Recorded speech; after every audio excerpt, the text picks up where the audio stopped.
Dear student, आज हम magnetic property of transition metal complex संकर्ण धातुओं के संकुलों के चुंबकीय गुणों के बारे में पढ़ेंगे, जो कि BSc part third inorganic chemistry के सिलेबस में। ये जो कॉम्प्लेक्स के अंदर जो मैग्नेटिक प्रॉपर्टी है, इस मैग्नेटिक प्रॉपर्टी का एक बिल्कुल separate topic BSc part third में दिया गया है। इसको हम यहाँ पर पढ़ेंगे।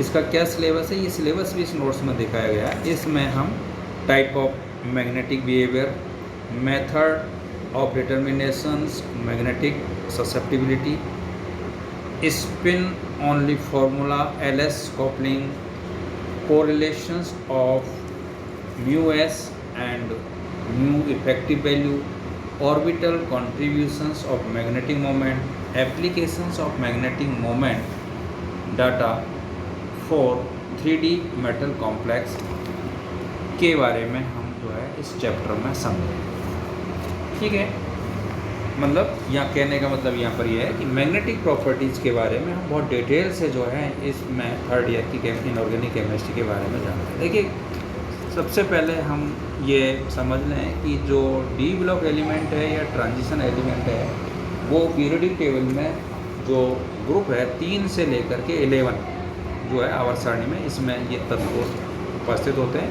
इनकी 3 श्रेणीज है, 3D, 4D, 5D, और इन्हीं डी श्रेणी के तत्वों को, जिनमें डी कक्षक पार्शियल रूप से भरी होती है, उन्हें हम ट्रांजिशन मेटल्स कहते हैं।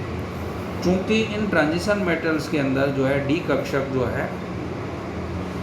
जो है उपस्थित होती है, रिक्त डी कक्षक उपस्थित होती है, मतलब ये पार्शियली फिल्ड होती है। इसलिए ये तत्व जो है स्थायी, कलर्ड, क्रिस्टलाइन और चमकदार जो है कॉम्प्लेक्स का निर्माण करते हैं, और इन कॉम्प्लेक्स के चुंबकीय बिहेवियर का अध्ययन जो है हम इस चैप्टर के अंदर करेंगे। तो देखिए, इस चीज़ को, मैग्नेटिक प्रॉपर्टीज़ को हम डिटेल में पढ़ने से पहले हम यहाँ पर कुछ चीज़ें और यहाँ पर क्लियर कर लेते हैं।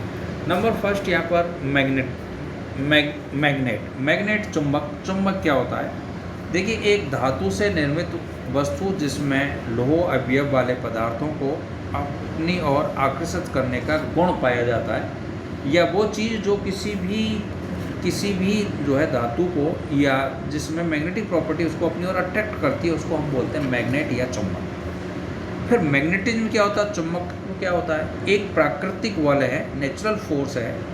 इसकी जानकारी जो है हम इसकी जानकारी वैज्ञानिकों ने दी, और इसने ये जो है मैग्नेटिज्म जो है, ये एक इसके बारे में ये बताया कि ये पृथ्वी स्वयं एक विशाल चुंबक है, जिसकी उत्तर ध्रुव ये नॉर्थ पोल और एक होता है दक्षिण दिशा में, तथा दक्षिण ध्रुव साउथ पोल उत्तर की दिशा में स्थित रहता है। नॉर्थ एंड साउथ 2 पोल उसमें बनते हैं जब आप चुंबक बनाते हैं, तो उस चुंबकीय प्रयोग पर एक निश्चित दिशा में रखकर किया जाता है, तो वो मैग्नेटिज्म कहलाता है। अब आप यहाँ पर हम जो नेक्स्ट जो चीज़ ले रहे हैं वो है चुंबकीय बलों की उत्पत्ति, ऑरिजिन्स ऑफ मैग्नेटिक फोर्स। ये कैसे होता है, क्या होता है। देखिए, किसी भी तत्व के अंदर जो है इलेक्ट्रॉन उपस्थित होते हैं, और उस इलेक्ट्रॉन की 2 प्रकार की गति आपने पढ़ी है। एक उस इलेक्ट्रॉन की जो है स्पिन मोशन, जो अपने एक्सिस पर करता है, और एक इलेक्ट्रॉन की जो है ऑर्बिटल मोशन, जो उस ऑर्बिट के चारों ओर करता है। तो इस ऑर्बिटल मोशन और स्पिन मोशन की वजह से वहाँ पर एक इंटरनल और एक एक्सटर्नल बाह्य और आंतरिक मैग्नेटिक फील्ड यहाँ पर जनरेट होता है, या मैग्नेटिक मोमेंट्स के मान वहाँ पर जनरेट होते हैं, जिसको हम यहाँ पर एक जो है समझते हैं। देखिए, यहाँ पर एक फॉर्मूला दिया गया है, J बराबर L प्लस S। ये जो J जो है, J बराबर L प्लस S, तो यहाँ पर क्या है, L है। L को यहाँ पर माना संपूर्ण कक्षकों की गति का योग, मतलब ऑर्बिटल मोशंस का यहाँ पर योग हो गया। जैसे मान लीजिए बहुत सारे इलेक्ट्रॉन है, तो एक इलेक्ट्रॉन की ऑर्बिटल मोशन L1 है, दूसरे की L2 है, फिर L3 है, और सो ऑन बहुत सारे हैं, तो Ln डॉट डॉट करके यहाँ पर दिखाया, तो वो कैपिटल सबका जोड़ देंगे, ऑर्बिटल मोशन का कॉन्ट्रीब्यूशन दो देंगे, तो कैपिटल L आ जाएगा यहाँ पर। और एक है कैपिटल S। तो ये जो है संपूर्ण इलेक्ट्रॉन की चक्रण गति का योग है। मान लीजिए एक इलेक्ट्रॉन है, उसकी चक्रण गति से जो मैग्नेटिक फील्ड है वो S1 आता है, दूसरे से S2 आता है, S3 आता है और सो एन बढ़ते बढ़ते Sn आता है। तो यहाँ पर कैपिटल S का मान दे देंगे और इन दोनों मानों को अगर यहाँ पर जोड़ दें तो यहाँ पर जो है J बराबर L प्लस S यहाँ पर आ जाता है।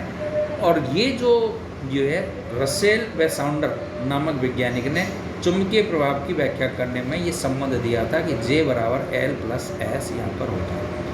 अब हम ये जो कैपिटल L कैपिटल S है इसकी वैल्यू हम आकर के जा कर के यहाँ पर जो है ये भी हम आगे जा कर के कैलकुलेट कर लेंगे यहाँ पर। तो ये यहाँ पर दिया। अब आप यहाँ पर जो है किस कहने का मतलब किसी भी कंपाउंड्स के अंदर या किसी भी तत्व के अंदर टोटल जो मैग्नेटिक मोमेंट का मान है, चुंबकीय आघूर्ण का मान है, वो दो वजह से होगा। टोटल स्पिन मोशन से, इलेक्ट्रॉन की टोटल स्पिन मोशन से उत्पन्न चुंबकीय आघूर्ण की वैल्यू को जोड़ लीजिए प्लस टोटल इलेक्ट्रॉन की ऑर्बिटल मोशन से चुंबकीय आघूर्ण के मान को जोड़ लीजिए। तो यहाँ पर टोटल जो है चुंबकीय आघूर्ण का मान यहाँ पर आ जाता है। या दूसरे वर्ड्स में आप जो है और क्लासेज में भी आप पहले भी समझ चुके हैं, पढ़ चुके हैं कि इलेक्ट्रॉन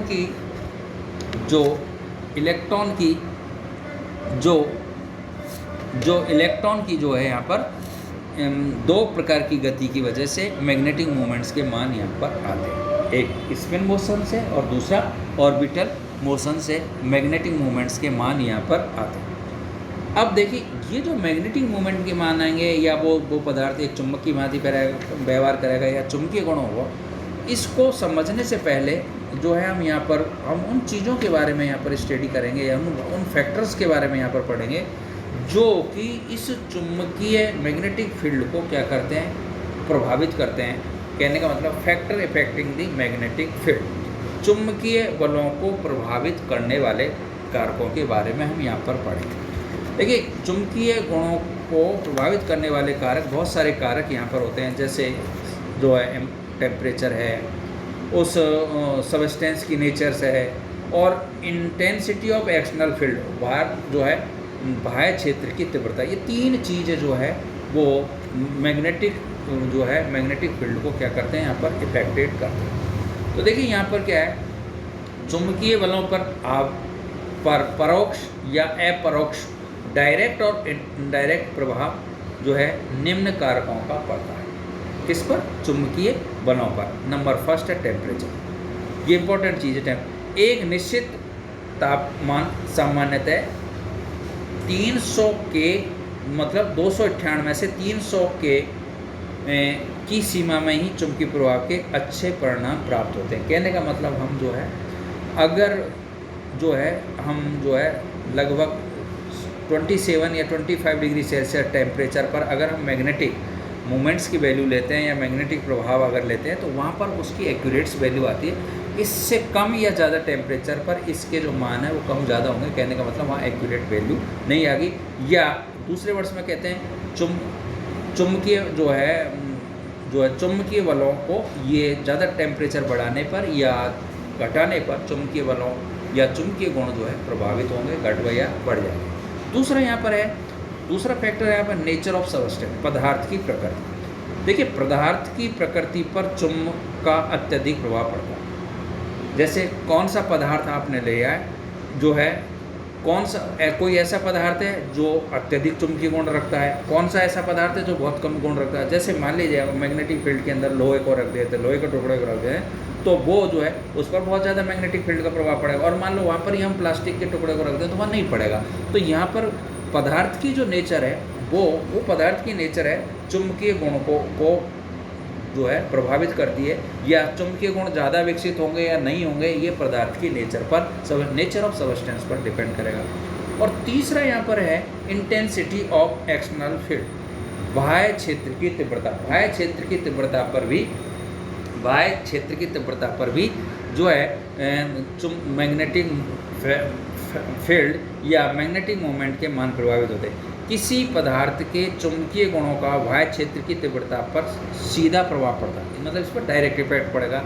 और प्रेरणित बाह्य क्षेत्र इंड्यूस्ड मैग्नेटिक फील्ड जो है की तीव्रता बढ़ने पर चुंबकत्व का प्रभाव बढ़ता है। अगर हम इंड्यूस्ड मैग्नेटिक फील्ड को तीव्रता बढ़ाते हैं तो उसका मैग्नेटिज्म का जो प्रभाव है वो बढ़ता है। कहने का मतलब बाह्य चुंबकीय क्षेत्र की चुंबकीय बलों को प्रभावित करने वाले कारक है यहाँ पर जो है किस तरीके से इस पर प्रभाव पड़ा। अब हम देखिए, हमने ये समझा, पहले तो हमने यहाँ पर ये समझा कि जो है मैग्नेटिक क्या है, मैग्नेटिज्म क्या है, फिर ओरिजिन होती है मैग्नेटिक प्रॉपर्टीज़ की या मैग्नेटिक फोर्स की कैसे ओरिजिन होती है और उसमें किस किस का कंट्रीब्यूशन होता है, और फिर हमने समझा factor affecting the magnetic field. Magnetic field को जो है कौन कौन से कारक यहाँ पर प्रभावित करते हैं इसके बारे में हमने यहाँ पर समझा, समझ रहा। अब इसी क्रम में हम जो है यहाँ पर लेंगे टाइप ऑफ मैग्नेटिज्म। मैग्नेटिज्म के हम यहाँ पर लेंगे प्रकार। कहने का मतलब प्रत्येक पदार्थ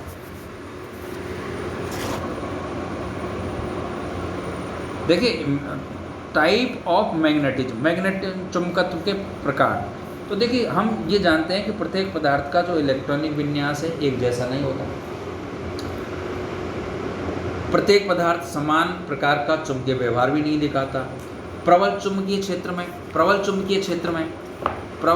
क्षेत्र में जो है रखकर किसी भी पदार्थ के चुंबकीय आघूर्ण का मापदंड करके उनके चुंबकीय व्यवहारों को ज्ञात किया जा सकता है। तो कहने का मतलब है कौन सा पदार्थ कैसा व्यवहार करेगा और उसके आधार पर हम यहाँ पर जो है इसको कई कैटेगरीज में यहाँ पर बांटते हैं। जैसे पैरामैग्नेटिज्म, अनुचुंबकीय, डाइमैग्नेटिज्म, प्रतिचुंबकीय, फेरोमैग्नेटिज्म, लोह चुंबकीय, एंटी फेरोमैग्नेटिज्म, प्रतिलोह चुंबकीय और फेरीमैग्नेटिज्म, लघु लोह चुंबकत्व या चुंबकीय जो भी आप मैग्नेटिज्म यहाँ पर ले रहे हैं बट ये मान सकते। अब देखिए ये जो चीज़ें हैं ये क्या है, पैरामैग्नेटिक क्या होता है, कोई पदार्थ पैरामैग्नेटिक होगा या कोई जो है डाइमैग्नेटिक होगा, कोई जो है फेरोमैग्नेटिक होगा, कोई एंटी फेरोमैग्नेटिक होगा, कौन एंटी फेरोमैग्नेटिक होगा। ये जो है इसको हम यहाँ पर जो है मैग्नेटिक प्रॉपर्टीज़ के आधार पर ये टर्मोलॉजी दी गई या जो है इसको हम यहाँ पर समझेंगे। तो देखिए यहाँ पर क्या है, या आप पहले भी पढ़ चुके हैं, पहले भी जो है प्रीवियस क्लासेस में पढ़ चुके हैं कि वे पदार्थ जिनको